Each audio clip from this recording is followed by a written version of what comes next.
Modern. Modern. Modern. Modern. We're prepping for a voyage. Modern.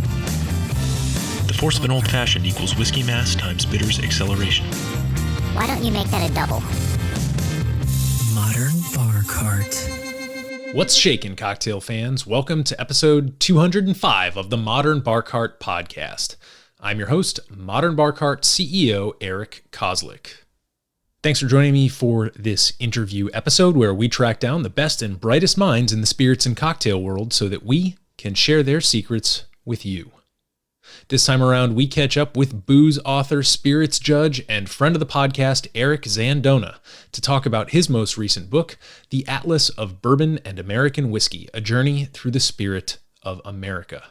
Like many of my favorite books in the spirits and cocktail space, Eric's newest project draws from historical and contemporary research to make a few new and important points about traditional and emerging styles of American whiskey.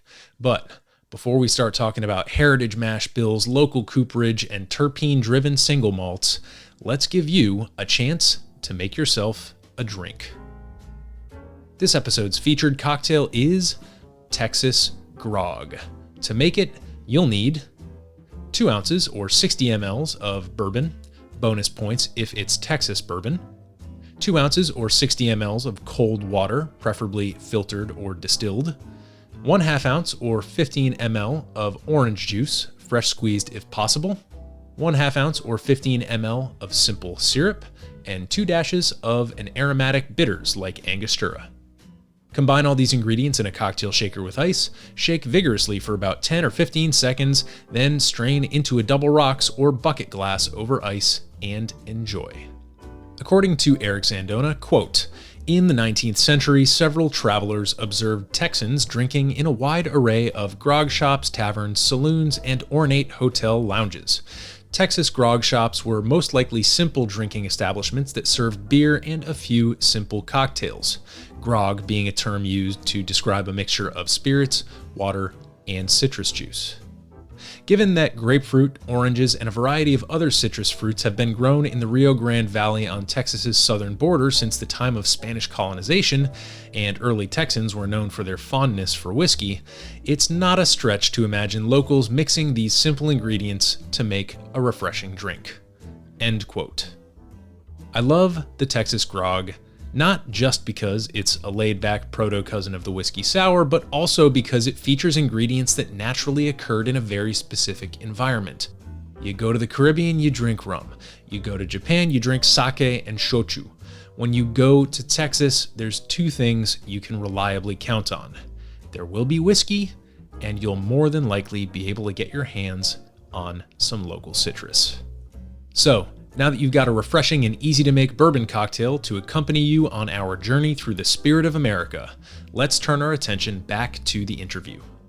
In this fascinating deep dive on American whiskey, some of the topics I discuss with author and spirits judge Eric Zandona include a quick rundown of a few pivotal points in our country's whiskey history, including the Taft Decision and the pioneering female distiller who made her mark on the sour mash process. How early geographical and climatic constraints set the stage for the traditional whiskey styles that would come to define local drinking cultures in various parts of the U.S. Then we get regional. We talk about the differences between Pennsylvania style and Maryland style rye whiskey. We look at Texas's unique barrel aging conditions, and we investigate the funky New World single malts of the Pacific Northwest. We also talk about some emerging legislation at the state level that classifies certain geographically limited categories like Kentucky Bourbon, Tennessee Whiskey, and the new and intriguing Missouri Bourbon category. Along the way, we discuss why craft whiskey is so much better than it was 5 years ago, why more people should be talking about barrel entry proof, who serves the best martini in London, and much, much more. This interview is part of a couple features we're doing for National Bourbon Heritage Month, which runs the entire month of September. So if you didn't already have an excuse to hit the liquor store and grab a bottle of your favorite bourbon, you're welcome. Now you do. The one thing, however, I would like you to pay particular attention to as you listen to this interview is the way in which American whiskey is beginning to turn back, in many cases, to a more old world way of thinking, naming, and regulating spirits. There's an inherent tension between no-holds-barred innovation and tightly controlled and limited geographic and process-based indications. And the way that a given state or a given distiller chooses to position themselves on that continuum can tell you a whole lot about what they're trying to achieve and how they're trying to convey value to you, the consumer. With that, please pour yourself a dram, sit back, and enjoy this conversation about the ever-dynamic, ever-delicious landscape of bourbon and American whiskey with spirits author and judge, Eric Zandona.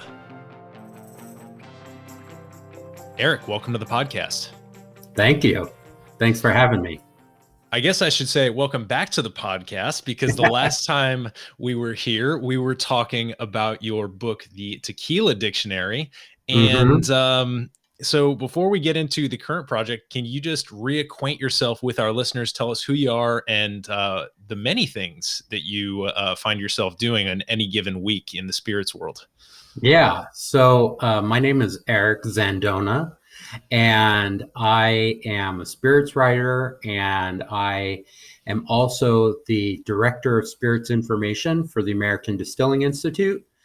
My primary task or job for them is I run their annual spirits competition called the Judging of Craft Spirits, which is primarily focused on small independent distillers around the world. But in addition to that, I run a website called easydrinking.com, and I've written a few books about liquor. Yeah. And for those curious out there, that's initials EZ, not EASY. That's easy, literally drinking.com for that. And we've got a cool project here in front of us. This is the Atlas of Bourbon and American Whiskey, a journey through the spirit of America. And I guess my first question here is, I tend to think of you as an agave guy when we are checking out the bottles at the end of the Judging of Craft Spirits, which is where we met. Often I find you lingering among the agaves. And so I guess to get us started here, why whiskey? And I guess as we were speaking just a moment ago, how did you decide to take the specific approach you used in this book to talk about American whiskey? Yeah, so I am a lover of agave spirits, but I'm also, in the sort of parlance of San Francisco, you might say I'm sort of polyamorous when it comes to spirits. And so I'm a big fan of whiskey and gin and rum. I love spirits. So, especially good ones.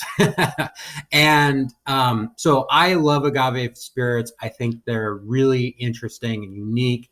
And especially when you get into things like artisanal mezcal and bacanora, and there's so much interesting stuff that happens flavor-wise through the production process when you bring in things like natural fermentation and all that sort of stuff. So it's easy for me to geek out on those things.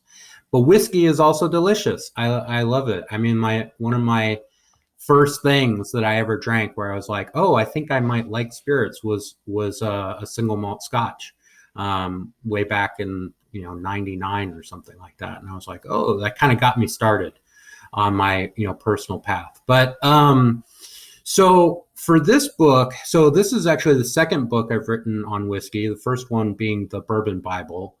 And the thing that's a little bit different for me and how I work is that the publisher I've been working with for the last 3 books, they essentially commission me to write. They have an idea that they think is going to fit well into the space, and they know my abilities and my deep knowledge of spirits, and so they're just like, hey, you think you can make this thing happen? I'm like, yeah, I can do that. So they approached me with this idea. They roughly knew they wanted some sort of atlas that had a sort of geographic sort of foundation for how the book was organized.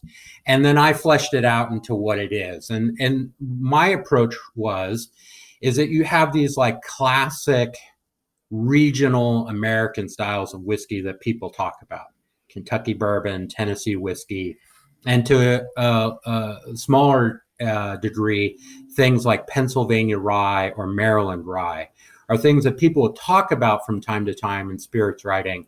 But there was not always like that field of knowledge about what those things exactly were is still developing.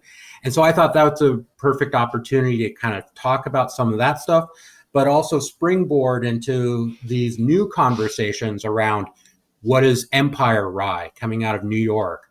What is what is unique about bourbon coming out of Texas or Missouri? Places that are starting to develop these new definitions for regional styles as well as these old ones. So to me, it was like a really fun project because it got to, merge, you get the classic or heritage producers out of Kentucky and Tennessee, but it also left room for a lot of really interesting craft distillers around the country. So for me, it was a really fun project to work on. Yeah. I learned a lot just by reading through the introduction. And I mean, I've read plenty of whiskey books, but even just some of the more specific and timely details that you provided about things like the Taft Decision, which set the tone for a lot of bottled and bond stuff, or just some of the designations and terms that we use on whiskey labels. The fact that it was Catherine Carpenter who was sort of a pioneer in the sour mash method, which is something that is often talked about as a way to distinguish Tennessee whiskey from bourbon whiskey, but it's something that people still, I don't think, really have a good handle on. I know I personally don't have a very, granular handle on exactly all of the things that makes, for example, Tennessee whiskey different from bourbon whiskey. So it was really nice to, go through that introduction and be like, oh, wow, the central thesis, basically, if I can spoil your book for everybody, is that there's a lot of regional and geographic differences that originated during the earlier history of our country, whether we're talking about the 1700s with the Whiskey Rebellion or later on as our country expanded westward. But a lot of these geographic differences in things like climate or culture have set the tone for the types of whiskey that these regions have historically produced. And I just thought that was a really interesting way to look at it. And I don't think I've really seen that particular tack taken, because it's not the high level tack where you're saying this is bourbon, this is Scotch, this is, Irish whiskey. It's more granular than that, but it's not so granular that we're just sitting there going through individual bottles, although you do make sure to feature quite a few of those. And we'll get to that going forward. So were there any, as you conducted this research for that introduction where you're kind of giving us the larger view of the landscape, were there any things that you were surprised to learn, or interesting tidbits that you came across as you were setting the stage for the actual regions themselves? Yeah, I mean, the big thing for me that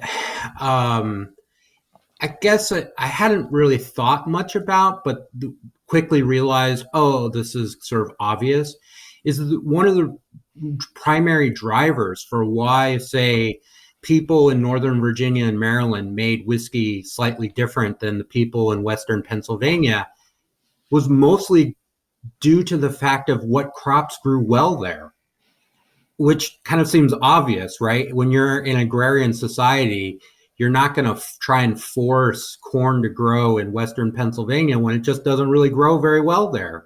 And so it's not that big of a surprise that their whiskey is dominated by rye with a little bit of barley to help with the enzymes to, convert the starch into sugar. And so that thing is really, I think, what keyed me off in the beginning when I was doing the research initially for the book of there is a real interesting argument to be made here. And that's why in the very beginning of the introduction, I mentioned Scotch and Irish whiskeys, as well as French brandies, and how most of their history of how they developed happened pre-industrial revolution, where there's not as much trade, there's not as much cross-commercial, trade and immigration and things like that. And so these spirits were able to develop in these really strong, like microclimates, and develop very specific rules and geographic boundaries. Whereas American whiskey, it starts that way. You have these distinctions that start, but then within 50 to 80 years of the American project, there's, railroad networks all over the country and market capitalism and all this sort of stuff that makes trade between Kentucky and DC and New York and all those other places much more viable. And so you have this sort of merging of a pre-industrial sort of whiskey culture that developed very early, and then that crashing into sort of market capitalism and transportation networks that helped kind of speed up things. And so I thought that, to me, that was like super interesting. And so that was the big kind of aha thing for me at the very beginning, was like, these geographic distinctions are actually founded in something in their agrarian basis, but then that quickly changed, but they lingered despite that. The fact that you could then, if you were a distiller in Pennsylvania, it was easy for you to get corn in the 1880s, but they kept making rye whiskey in the same way that they did in the 1780s. Right. And I've actually been to Monongahela, Pennsylvania, old Monongahela, Mm-hmm. which is where that style was sort of centered. And it's not like a super fertile place. So if you're going to grow something, you got to grow something pretty hardy like rye, which is used in other parts of the country as a cover crop for the winter. Mm-hmm. They call it winter rye. It's there to keep the soil covered so that it doesn't get eroded, blown away, and otherwise sort of just spoiled by the weather. And it's interesting to me in that usually when I think of American spirits, sometimes whiskey, I guess often whiskey. I tend to think of the American single malt category as the epitome of this, but it seems to me that American spirits are more interested in pushing boundaries and voiding label terms rather than sticking to them as a type of like heritage type of thing when compared to Scotch whiskey and the French distillates that we were just speaking about. Mm-hmm. But it is interesting because the primary tension when a craft distillery starts up, like one of the primary tensions to me seems to be, all right, are you a traditionalist in that if you are a Maryland distillery, is your first big product launch going to be your Maryland style rye? Right. Or are you going to go away from that and say, well, we happen to be in Maryland, but that doesn't matter. We're doing what we want to do anyway. We're doing, funky Jamaican style rums in Maryland or something like that. Right. So it's interesting that you identified that tension right off the bat, because it really does set us up for what I would call the bookend of that, where now we're starting to see these emerging references to past, what we might call, resurrected traditions like the Indiana style, the Missouri style, the Texas style. The Texas might just be a new thing in and of itself, but it's interesting that regionality in certain places and in certain ways is coming back around. So I definitely wanted to spend a good chunk of time on this so that our listeners could keep that primary tension in the clouds as we have the rest of our conversation. Yeah. What does regionality bring to a given whiskey?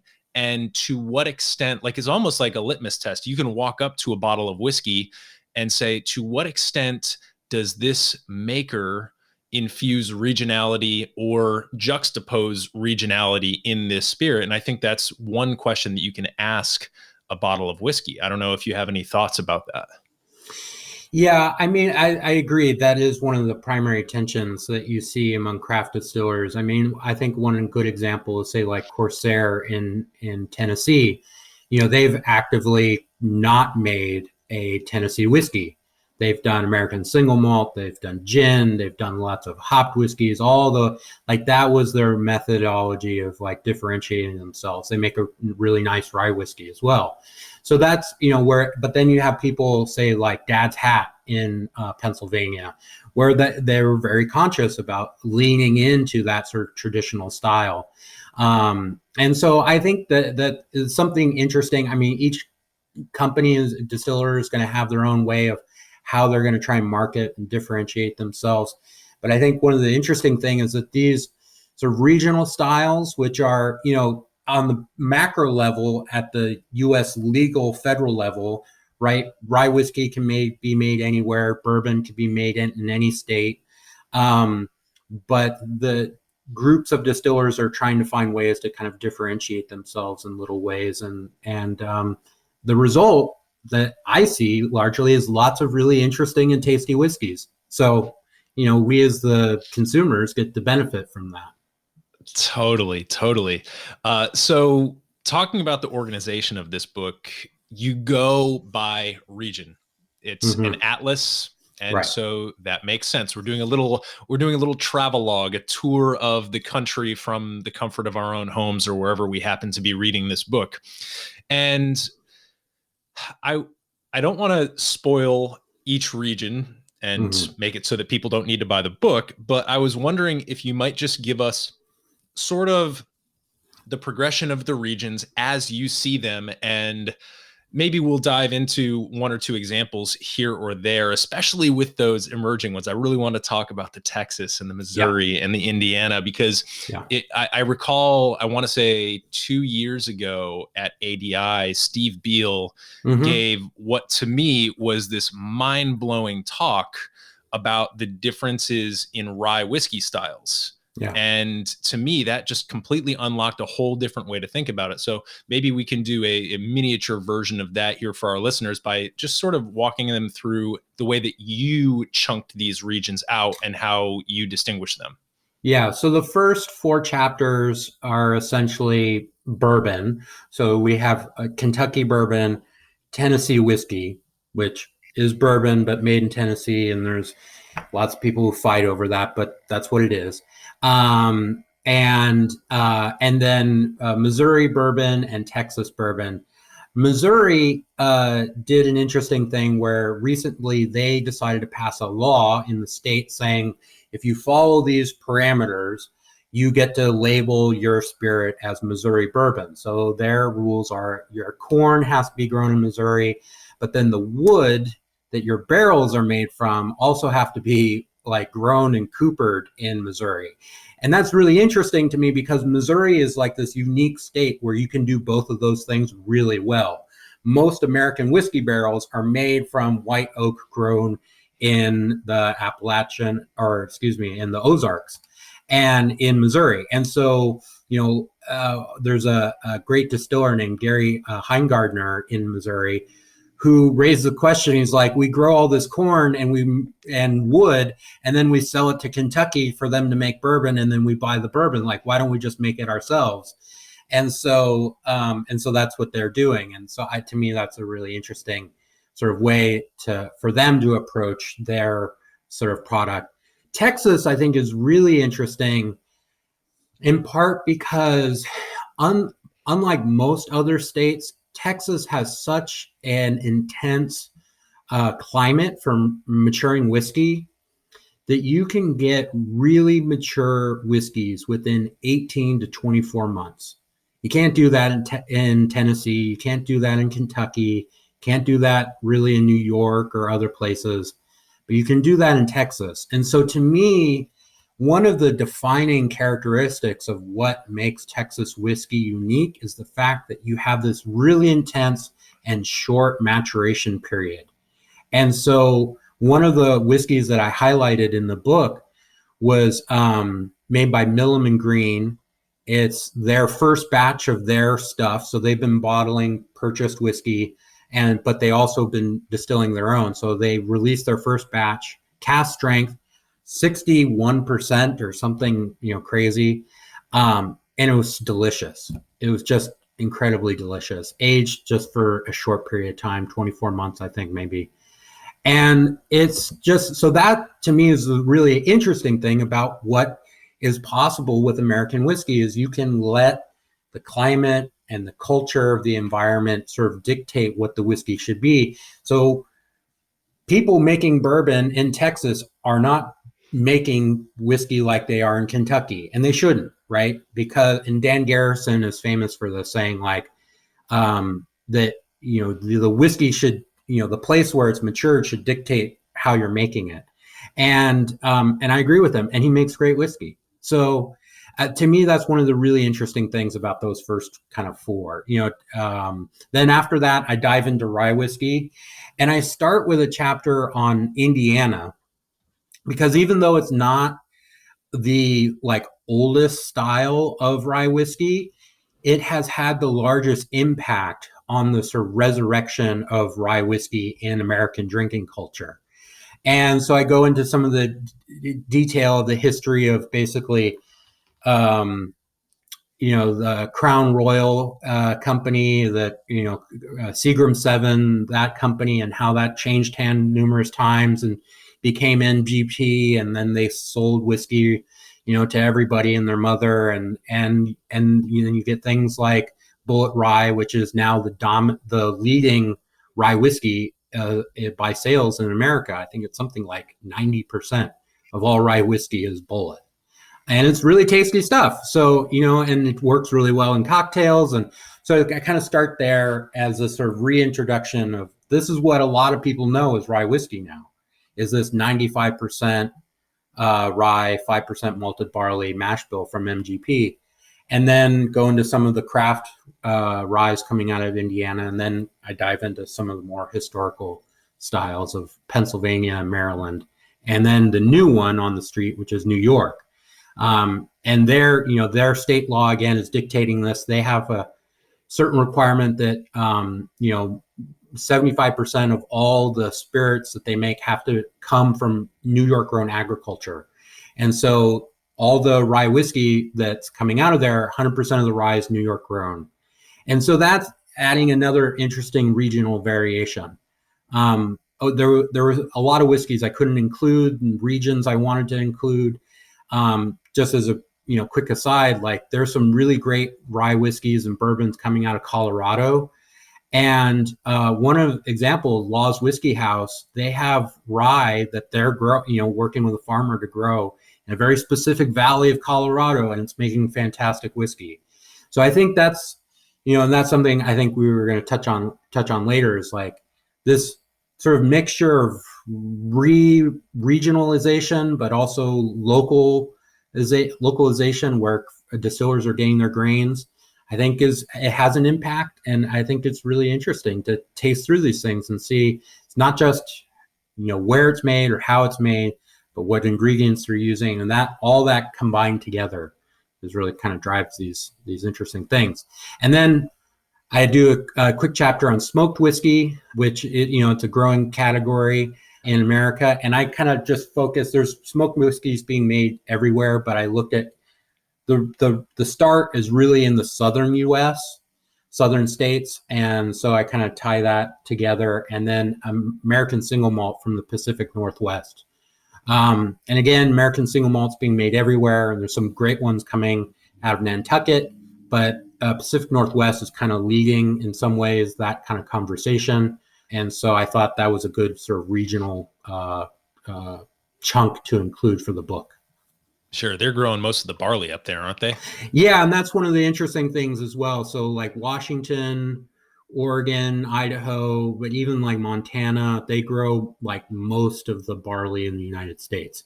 Barley is a cold climate sort of grain. One of the reasons why it does well in Scotland and other places. So, so that's working well for them. And so there's lots of distillers taking advantage of that sort of local grain, regional grain. Yeah. So one of the things that I wanted to circle back on, this is going to seem like a real deep zoom compared to what we were just talking about. But when you were talking about things like the Empire Rye and the Indiana or Missouri, I guess specifically the Missouri Rye whiskey, or Missouri Bourbon rather, where the state passes a law. Now, when you talk to people who operate primarily outside the US, or perhaps who come from Europe, right? They'll say, oh, the United States is really 50 different countries because you have different laws for just the 3-tier system. But also, when I personally think about geographic indications, especially, when I talk to somebody about like Matt Petrick about WURSPA and the rum world, the real question seems to be, who recognizes whom, right? Well, it's great that this small little island nation has this set of rules. The real question is, does the U.S. recognize these rules? Right. So similarly, in Missouri Bourbon, do the other 49 states have to get together and like recognize Missouri Bourbon? Or is this just a situation where the state, because your distilling license, or not the distilling license, because your business license or something comes from the state, this is just a little privilege, like a little added label boost that you get? I'm just trying to figure out how to think about these state level geographic indications, because it's something that I come across so rarely. Yeah, so this is something that I think is really interesting, that it's kind of complicated, and I'm not a legal expert, but there is essentially this sort of layering that's happening when you look at a label of bourbon, say, for instance, be it Kentucky bourbon or Missouri bourbon. There's this layering that's happening because you have the federal rules about what that label can say and what bourbon means and when you can say that. But then the interesting thing is that the states also can apply layers on top of that. So as an example, Kentucky bourbon is also regulated at the state level. And it's very sort of loose. It's become tighter over time, but it essentially means that whiskey, in order to put Kentucky on the label for your bourbon, it has to be aged at least 1 year in the state, and it has to be made, the whiskey has to be like fermented, mashed, and distilled and aged in the state of Kentucky. And so if you had a 6-month-old bourbon made in Kentucky, you couldn't say Kentucky bourbon on the label. And so that's just an interesting thing, that the states have kind of put this other additional layer. And similar in Missouri's done a similar thing and Tennessee now has a state law defining Tennessee whiskey. And so these states are basically saying, like, you're a distiller in our state. If you want to be able to call out, like, this is Missouri bourbon, these are the steps that you have to meet. And these rules, at least with Missouri Bourbon, were crafted in large part by the Missouri Guild of Distillers, the Missouri Craft Distillers Guild. And so they kind of decided as a group, like, this is what we want to kind of defend and champion among our spirits. And so, they brought that to the state legislature, and democracy at work, right? People petitioning their representatives, and laws get passed. And so now they have this thing that they can use, in marketing. Whereas, say, like in California, as far as I know, the state doesn't have a definition of, for whiskey that would prohibit anyone from putting California rye whiskey or California wheat whiskey on a bottle. It's made in California. Okay, there you go. Put it on the label. So the different states have taken different approaches to this. And to me, it's again, there's this, I don't know exactly the mechanism of how these state laws and federal laws overlap, but the result is that each state, recognizes it. And so you wouldn't be able to make a Missouri bourbon in Arkansas. And then, so there are limitations on that. Well, it's so fascinating too, because I think the word that you used, layering, is absolutely perfect for this. I mean, it's kind of the way that our government works anyway, right? In terms of federal versus state. But even when you compare Kentucky and Tennessee against the new Missouri, well, Kentucky bourbon, like it was sort of a myth for the longest time in the US that you could only make bourbon in Kentucky. So having that Kentucky on your label is like, oh, this is Kentucky bourbon. I know it's not a knockoff. So you could see there's like a perception of quality associated with that term, in the same way that there's a perception of quality associated with champagne. In that, it's not just some sparkling wine from France. This is champagne. This is the good stuff, the real deal. And so on the other hand, it's like Missouri bourbon. It's like, I ain't never seen that on a bottle. So like, what really are you trying to tell me when you say Missouri bourbon? So it's interesting that you have some of these state laws being used almost the same way as not the geographic indications, but the process-based type things like that you'll see in various Cognac, Armagnac, Pisco type things. Right. And then on the other hand, Missouri bourbon's doing almost like a different style of project, in that they're really communicating with primarily their local people, saying like, like, check out what we're doing here. Don't go to Kentucky to get your bourbon. We're doing it all here. So whereas the Kentucky and Tennessee are speaking perhaps more to a national audience, the Missouri designation is maybe more focused locally, and we'll see if that trend can kind of snowball into something a little bit more popular around the entire country if you can get some really outstanding whiskeys coming from Missouri. So I love the idea of layering when it comes to that sort of stuff, because to me that signals to anybody who's listening that like, yeah, it's not just bourbon, it's not just rye. Like, you can go deeper. And for example, I'm a member of the Maryland Whiskey Facebook group, and it's it's fascinating just to see how deep people go with just the local stuff. So to me, it's a real granularization of the types of conversations that we can have. And for some people, you know, maybe that's going a little bit too deep. Whoa, maybe I don't need to know that much about my whiskey besides that it tastes good. But for some people, probably people listening to this podcast, that's exactly the next rabbit hole you want to go down. So I'm glad that we got to talk about that. Yeah. This episode is brought to you by Near Country Provisions. If you're like me, here are some things you might be like. You live in the Mid-Atlantic. You enjoy meat. You highly prefer that your meat is local, sustainable, and comes from ethically raised animals. And you'd absolutely love for someone to deliver it to your door once a month. If this sounds like you, then you need Near Country Provisions in your life. Head over to nearcountry.com and check out their different, highly customizable meat delivery packages, and also browse their growing seafood selection. As a thank you for being a Modern Bar Cart listener, you can get 2 free pounds of ground beef or bacon included in your first order after subscribing if you enter the code BARCART, all one word, at checkout. That's BARCART, BARCART, at checkout. Near Country Provisions is the real deal, and I can honestly say that I'd recommend them even if they weren't a sponsor. The meat and the local farmers they work with are just that good.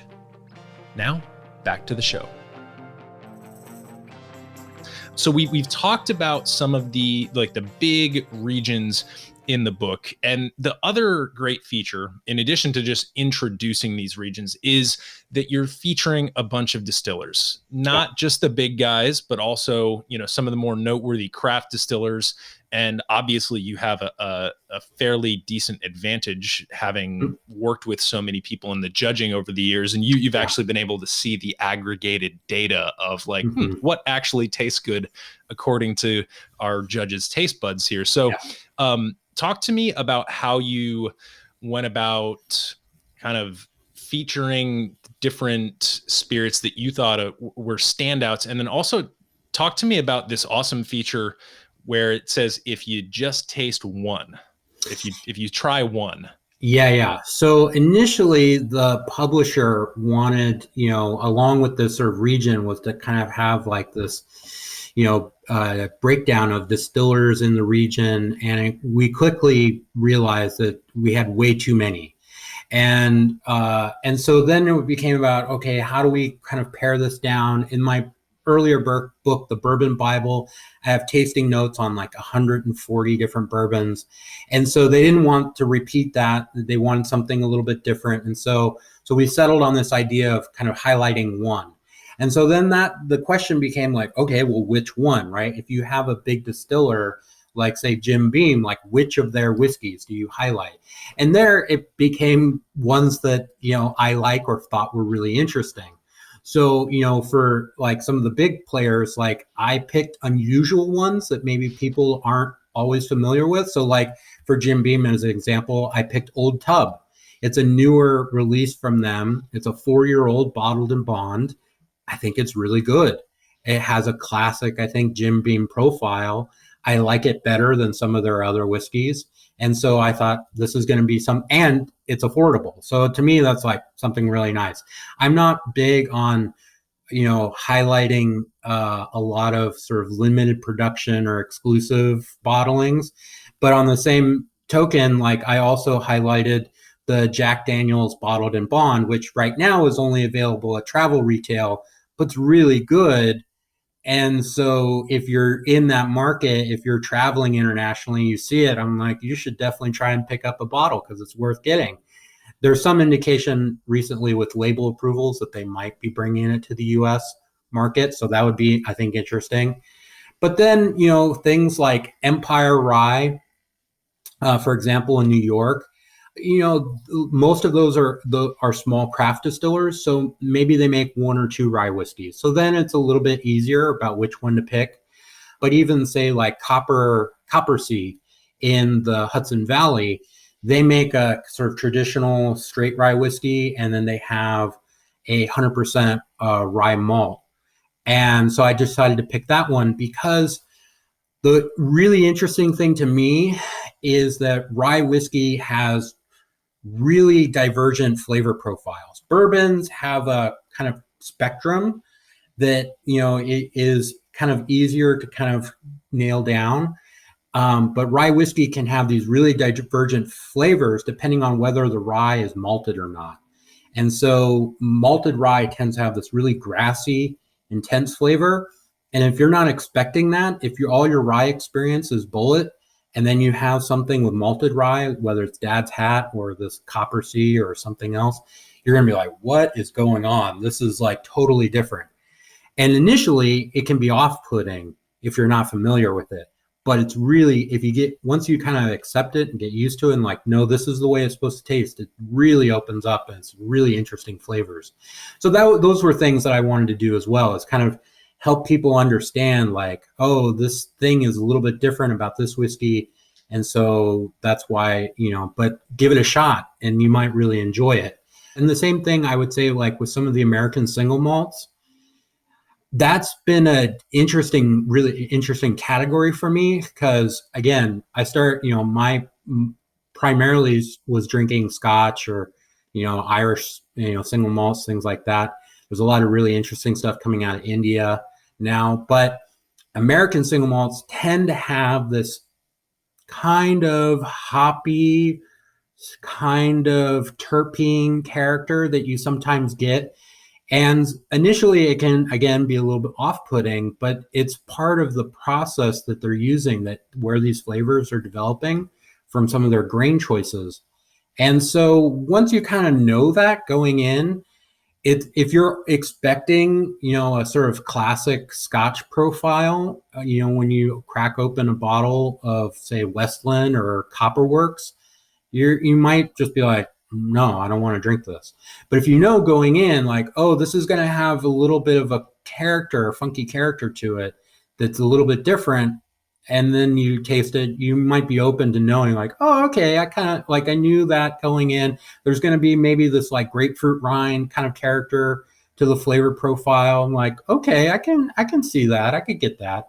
And I wanted to make sure people kind of had that awareness going in, because a lot of these whiskeys will follow sort of classic flavor profiles, and it's easy, like, okay, I like that one better than this one. That's easy. But for the ones that were kind of divergent, I really wanted to make sure to highlight some of those so that people knew going in, like, this isn't bad whiskey.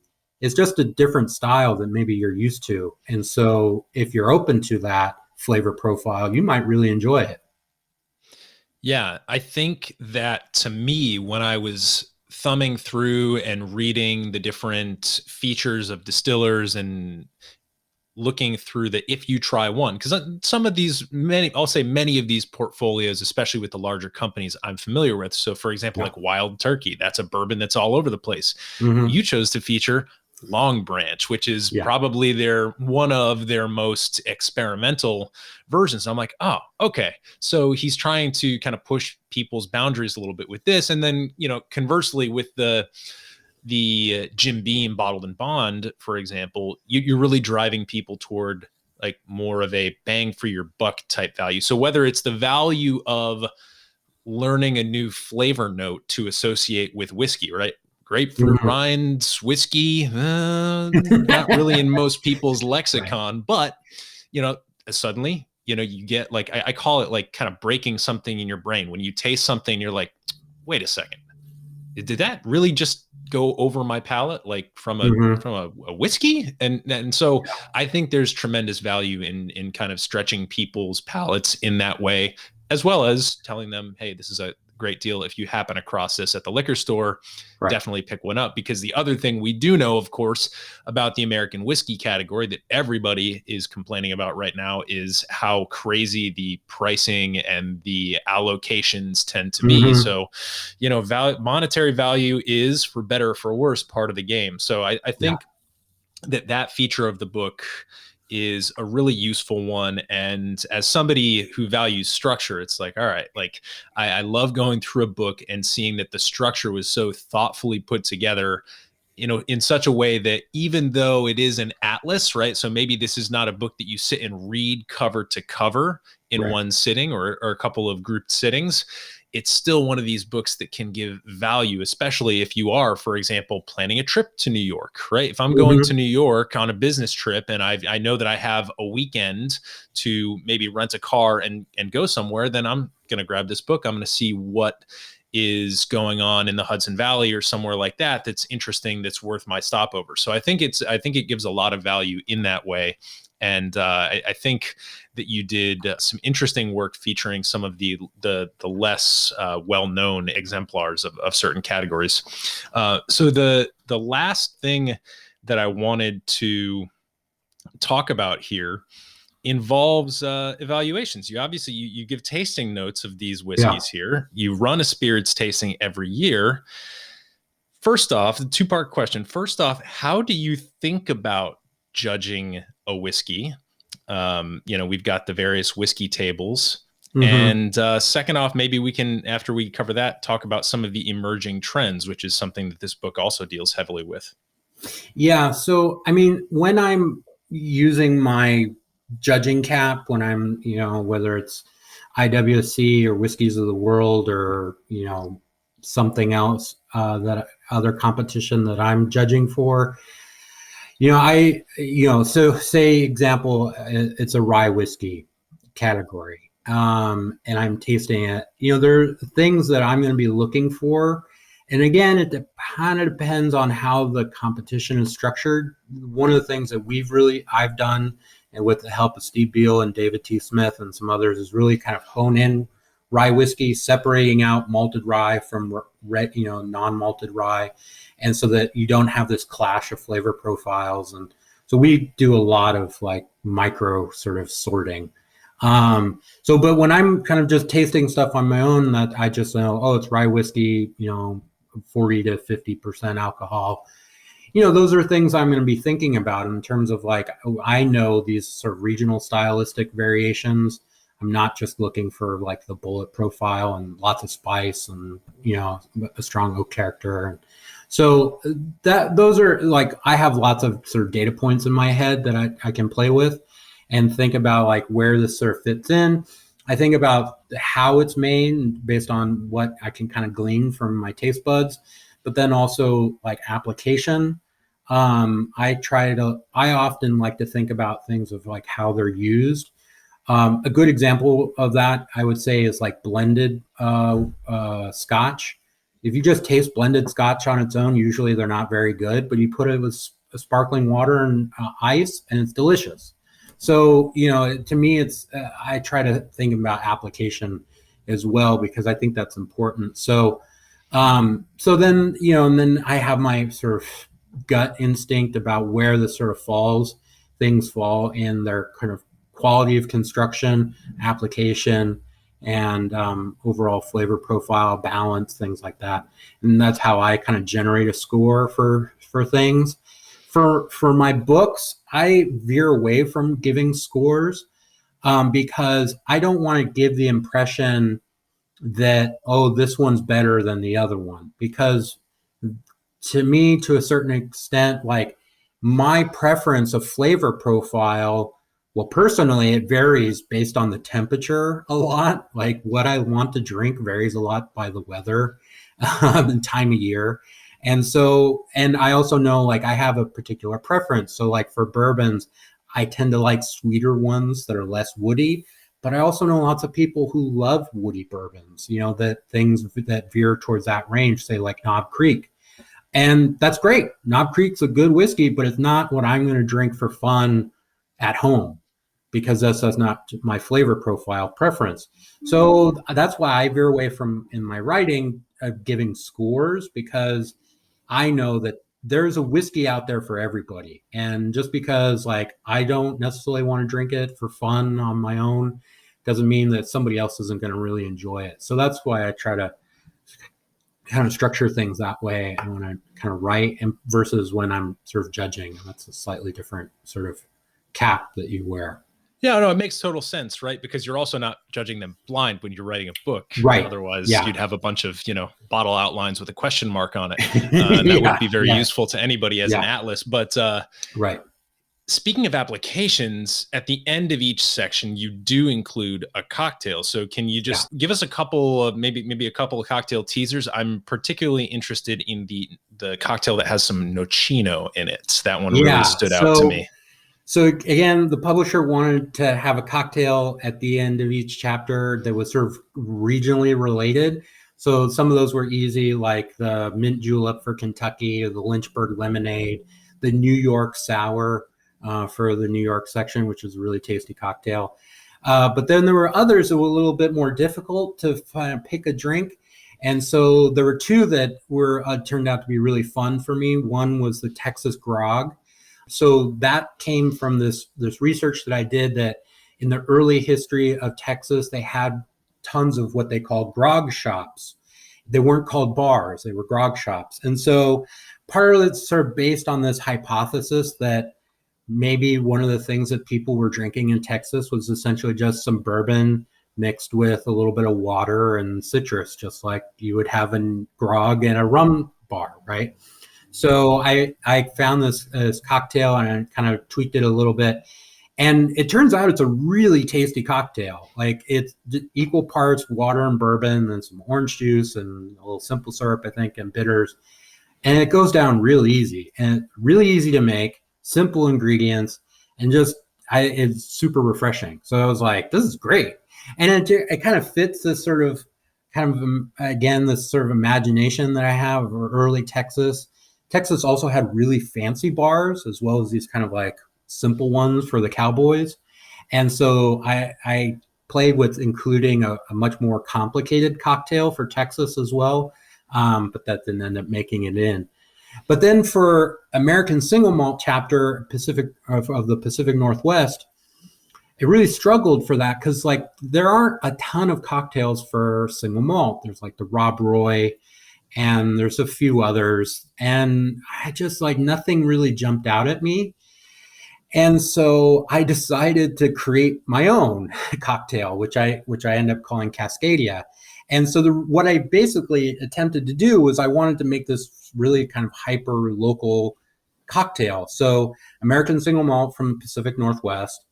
And then I chose Nocino because Washington and Oregon used to be the largest walnut growing region in the United States. So Nocino is a walnut flavored liqueur. And I ended up finding out through this experiment of trying different stuff that the flavor profile of Nocino actually works really well with this, again, like some American single malts can have this kind of slightly bitter, hoppy, some might call terpene kind of character to the flavor profile. And a lot of traditional cocktail ingredients didn't really pair well with that. And so but I found that Nocino actually does really well. The spice and somewhat bitter character of the Nocino with the sweetness of that as well actually worked really well with the American single malts. So I kind of use those. And then honey is also a big, crop, I guess, so to speak. I don't know what you would call it, industry in the Pacific Northwest. So I wanted to add a little bit of honey character. So I made this honey syrup and added that in. And I think there's some dash of bitters in there. And it turned out, I think, really, really good. So I was really happy with it. But that was part of the struggle of like, how do you like use a spirit base that has this unusual character or quality, and it didn't really pair well with a lot of the classic kind of cocktails. And so kind of led me to this mixture that, as it turned out, works really well as a regional sort of mixture as well, because walnuts and honey are really common in the Pacific Northwest as well. So it was kind of a happy synergy. Nice. Yeah, it's funny too, because when I looked at that formulation just from a technical standpoint, I was like, that sounds a little bit sweet to me. And then I thought about actually judging a flight of Nocino at ADI and how the amount of sugar in those products varied so vastly from product to product. So even though you might need to tune your honey syrup in the Cascadia, depending on which Nocino you use, it's like that combo works really well. And I find that honey is a great, it's in a cocktail, I find, especially in a cocktail where you've got some potentially competing flavor notes, I find that honey is a really good binder, almost in the same sense that you would think of gin botanicals that you also talk about as binders. They kind of grab these other flavor notes and say, all right, come on in here. Yeah. We make sense. Warm hugs. Yeah. And one thing I kind of realized after that you mentioned that was that like I'm using my own homemade Nocino too when I was developing this. So like what I have at home is going to be slightly different than what people are buying off the shelf. But yeah, I mean, I think I still think it works as a kind of a base formulation. Obviously anybody can tweak the percentages or ratios in order to get it dialed in the way they like it. But I think there's a real interesting synergy between these flavor profiles that works well. So as we wrap up the main portion of the interview here, I want to talk about the future, right? Mm-hmm. As the person who gets to see all these submissions that come in through ADI for the judging of craft spirits, you're able to get a sense of not only what's popular year over year, what might be different in 2021 than it was in 2020, but also the different trajectories over perhaps say a period of 5 or more years of like, all right, where generally is this category headed? So whatever we're talking about, whether it's a kind of like year over year change or maybe a slower change or trajectory, what are some of the things that you are beginning to see emerging in the American whiskey market, whether that's at the large producer level, at the craft producer level, or at the regional level? Like, what is there to get excited about in terms of what's getting popular in American whiskey? Yeah, I think for me, the big thing that stood out over the last year or two is that there's a lot of really good whiskey out there and it's getting better. And, the heritage distillers in Kentucky and Tennessee, they've been making good stuff for a long time, but they are also experimenting, I think, in interesting ways what limited experimentation they can do at their scale. But even things like coming out of Dickel, right, with their Bottled and Bond series and now their 8-year-old bourbon that they released, there are interesting things going on there. So that's true. But then the other thing that's really changed, I think, is that a lot of what I would say the kind of like middle and slightly older tier craft distillers, their quality has improved significantly. And so to me, one of the big takeaways is, if you have a local distiller that is making whiskey or, other spirits, and you may be like, it's okay, I'm not crazy about it. Come back and visit them in a year or 2 or 3 even. And by and large, if they're still there, they're going to be making a lot better product. And that's one of the things that I've sort of noticed, even in the gap between the Bourbon Bible and this one. getting whiskeys from the same distillers or different ones. Just in a couple of years span, the whiskeys that I tasted are vastly, I would say, more mature and tasting better even than a couple of years ago. So that's one of the, I think, really interesting things, that is like the overall quality of American whiskey is like just really, really improving. And one of the things that's exciting about that is that you get these craft distillers having more freedom to experiment and having better skills at the same time. So you're getting the best of both worlds. So, I think there's a lot of really tasty stuff coming out, and, again, not everything's going to be for everybody, but, for me, one of the fun things about spirits is trying stuff. And so you might find a, Empire Rye that you're just like, this is amazing. Or you might find, one of the Pennsylvania ryes is more, in tune with your flavor profile. But that to me is the big thing that I've noticed over the last couple of years, is that the overall quality of American whiskey has gotten way better from the craft distillers. And that's, I think, showing up in the awards. At AEI's competition, we're awarding more medals overall. And it's not because I think our judges have gotten soft. I think the quality overall has gotten really better. And so that's, to me, one of the exciting things. And so there's now really good whiskey being made almost in every state and every, locality.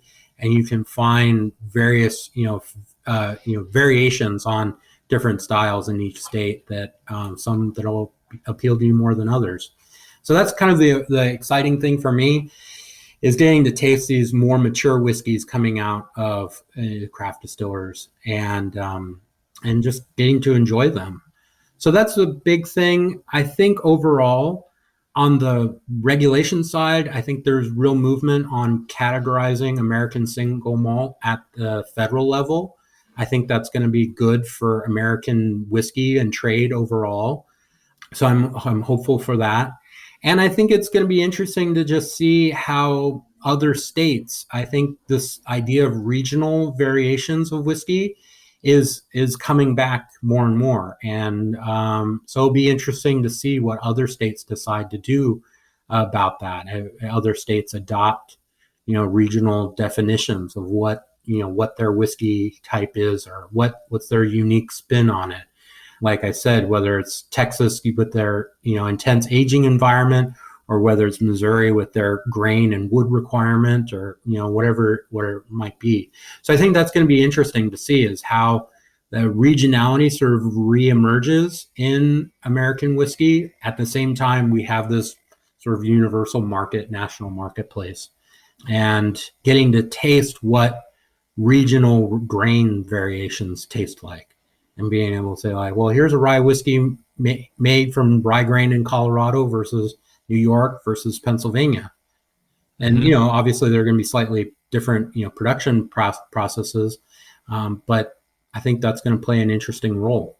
So we might even say that terroir in American whiskey is now returning once again to the agricultural roots, which is, it's a really interesting thing, because before it was just sort of an aging thing. It's like, where are you sticking it in a barrel? And now, that's still a thing, but we've now got the agricultural roots returning, and people thinking more carefully about it. We also have the reemergence, I'd like to just mention, of heirloom grains, Bloody Butcher corn. We've got some different types of corns, different traditional grains are being used. So that's also something for people to keep an eye out. And I really couldn't agree more with you on the across the board, with a few exceptions, caveat, in craft whiskeys, because whether it's whiskey or any other type of spirit, it's funny when I visit my craft distiller friends and partners whom I've been working with for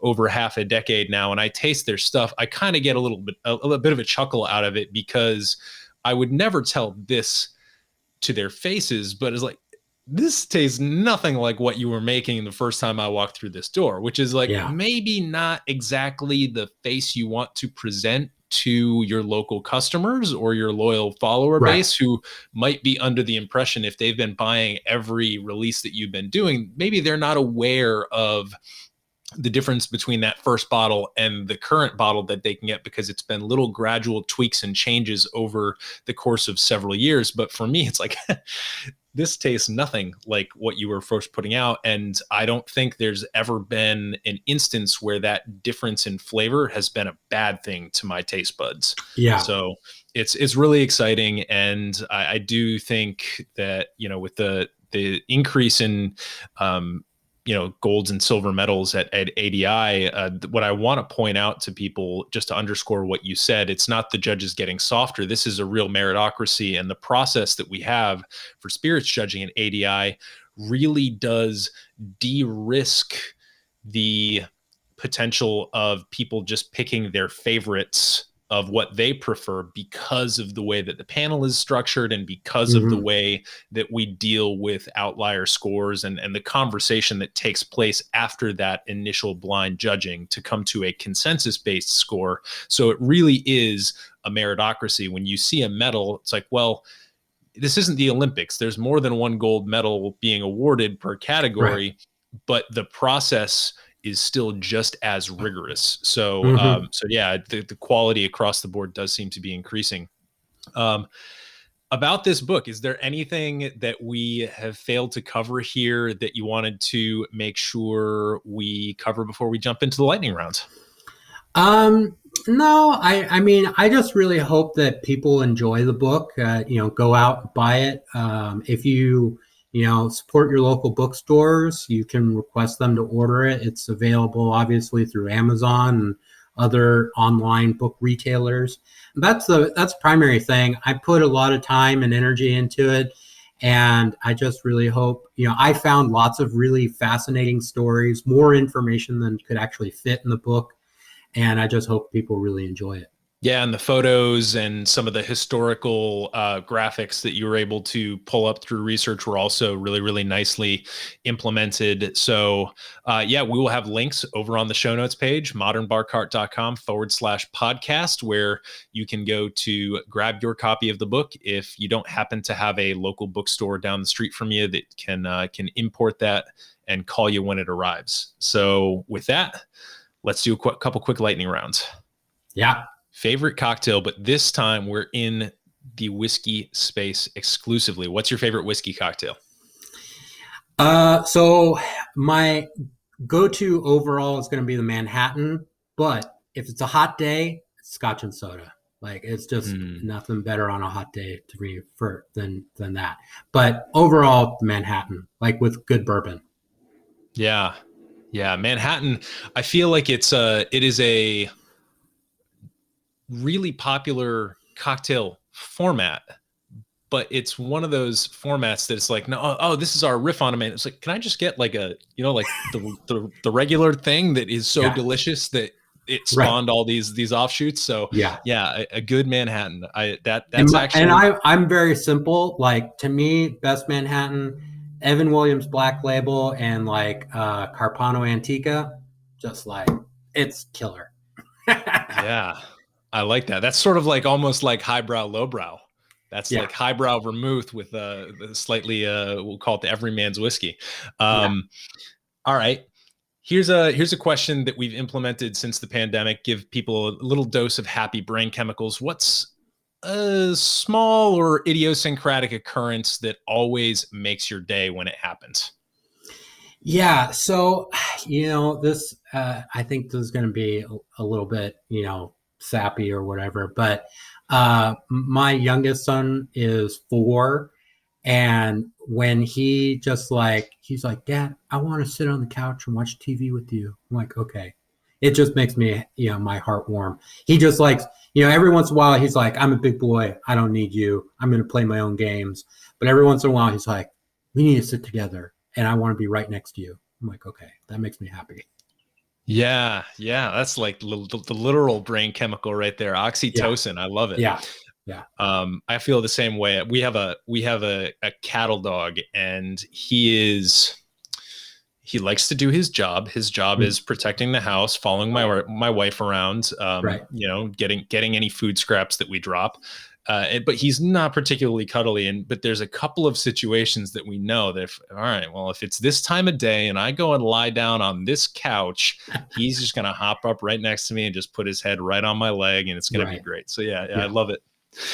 If you could have a cocktail with anybody in the world, past or present, who would it be? Where would you go? What would you drink? Just paint us a picture. And I know that you've already gotten this question before. So last time I went historical, but I was thinking about it. Given the pandemic, what I really want to do is I'd love to go to Duke's Bar in London with David T. Smith and his wife and my wife, and just drink Vespers and martinis. And Duke's is this really elegant hotel bar, and they do tableside service with a little cart they bring up, and very personable, and it's really fun. And that's what I miss. I got spoiled being able to see David, who's a good friend of mine, a couple times a year here in the US, and me going over to the UK, but since the pandemic, we've talked on the phone, but we haven't had a drink together in a long time. And so I was just like, the four of us at Duke's would be fantastic. That's what I think. Yeah, I was just reading, I want to say a Punch or Imbibe article on Duke's and their specific martini. Isn't their martini like some crazy amount of booze in there? Yeah, it's really high. So I mean, but what they're also known for is the Vesper, right? It's in the James Bond books. David is a big James Bond fan, and so it's a fun drink. It's vodka, gin and Lillet, and I think orange bitters. I can't remember exactly. Really tasty, but it's all a part of. It's not just the drink; it's the atmosphere. So, but yeah, their drinks are boozy, but really good. So. Nice. Last thing here, and this is a good question considering all of the different little nuances we were talking about with some of the emerging regionalization in whiskey here. But do you have any unusual or controversial views in the spirits and cocktail space? Yeah, I would say, I guess my controversial take would be that wheat whiskey is not soft.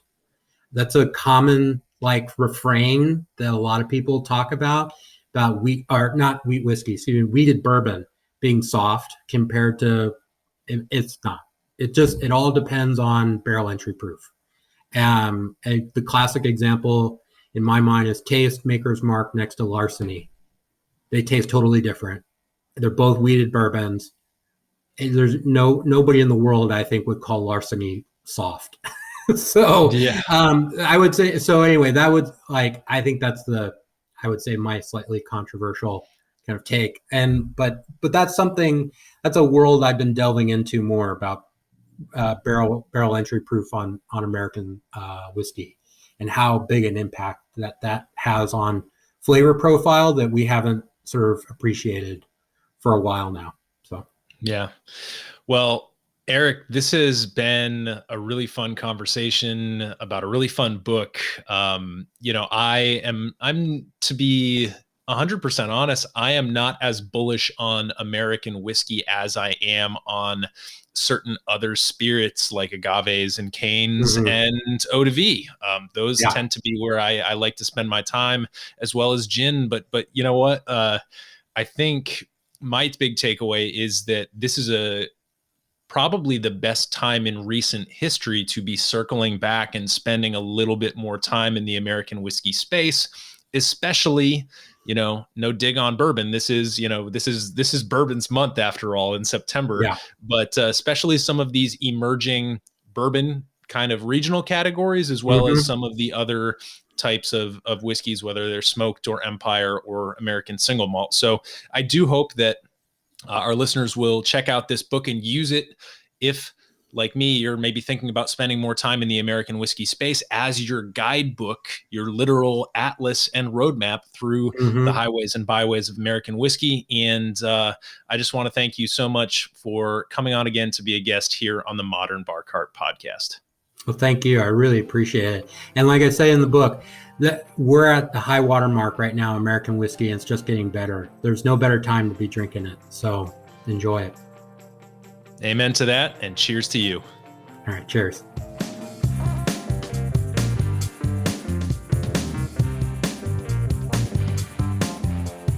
Hey everybody, thanks for listening. If you enjoyed this episode, there's two big things you can do for us here at Modern Bar Cart. One would be to tell your friends and family if you think they'd enjoy listening to us talk about cocktails. And if they don't download podcasts, they can always stream our episodes on their desktop directly from the show notes page at modernbarcart.com. The other thing you can do to help would be to head on over to iTunes or wherever you download your podcasts and leave us a review. 5 stars are great, but we're more interested in your feedback. And the beauty is, the more reviews we have, the easier it will be for other folks out there to learn about our show. We're trying to start a cocktail revolution here, and by spreading the word, you're helping us fight the good fight. You can always reach us by emailing podcast@modernbarcart.com if you're looking for cocktail or bartending advice, or if you're a pro who would like to pull up a mic and be interviewed for all to hear. Also, definitely follow us on Instagram and Facebook at Modern Bar Cart for cocktail porn, recipes, and entertaining tips. And keep an eye out for new product releases and special offers, which are happening all the time. We love our listeners, and we really enjoy giving you exclusive discounts and sneak peeks at our latest and greatest cocktail projects. This episode may be over, but for you, the mixological fun and adventures are just beginning, so remember, folks, drink responsibly and experiment boldly.